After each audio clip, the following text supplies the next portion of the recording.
અમદાવાદમાં બાળક પર શ્વાનના હુમલાનો મામલો એએમસી પણ શ્વાનના માલિક સામે કરશે ફરિયાદ। માલિક વિરુદ્ધ બેદરકારીનો કેસ કરશે દાખલ। શ્વાનને દાણી લીમડામાં ડોગ સેન્ટરમાં લઈ જવાયું છે। શ્વાનની તપાસ મેડિકલ ટીમ દ્વારા કરાશે। તપાસ હાલ શ્વાનને મેડિકલ ઓબ્ઝર્વેશનમાં રખાશે।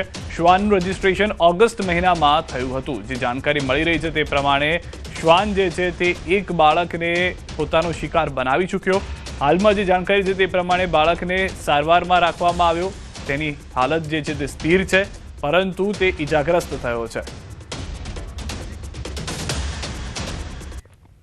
બે બાળકોને આ ડોગ્સ દ્વારા અફેક્ટ કરવામાં આવેલું છે। તેના અનુસંધાને રામોલ પોલીસ સ્ટેશનમાં પોલીસ ફરિયાદ પણ દાખલ કરવામાં આવેલી છે। તદુપરાંત આ પેટ ડોગ ઓનર દ્વારા પેટ ડોગ ઓનર્સની પ્રોપર જવાબદારી નહીં નિભાવી ખુલ્લું મૂકી અન્યને નુકસાન થાય તે રીતનું જે કૃત્ય કરેલ છે તે બદલ મ્યુનિસિપલ કોર્પોરેશન પણ આ પોલીસ સ્ટેશનમાંની ફરિયાદ આપે છે।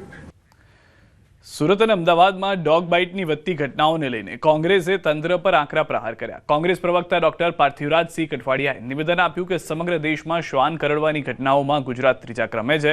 કોંગ્રેસના આંકડા મુજબ રાજ્યમાં દરરોજ સરેરાશ 1741 લોકો શ્વાનના હુમલાનો ભોગ બની રહ્યા છે।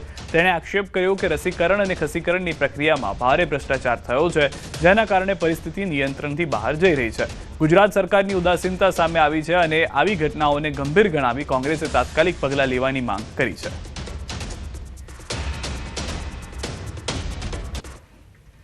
કરોડો રૂપિયા ખર્ચાય છે, પણ છતાં પણ જોવા જઈએ તો દિવસે ને દિવસે ડોગ બાઇટ્સની ઘટનાઓ વધી રહી છે।